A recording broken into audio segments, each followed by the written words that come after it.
Hi everyone. I am working on a prototype for capturing cycling components and spare parts. The concept is to capture and record all the cycling parts you have in your workshop or garage.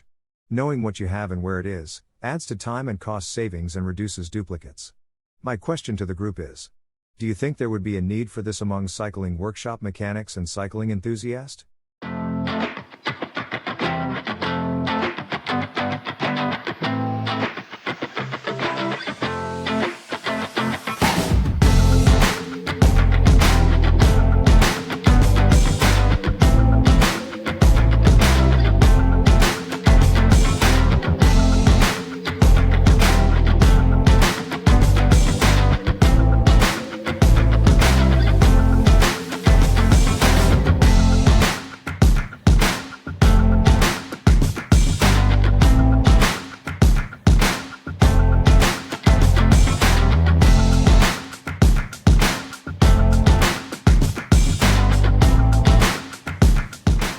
Once you have captured all of your items, you can transfer them from the mobile application to CSV file format, to share or edit in other applications.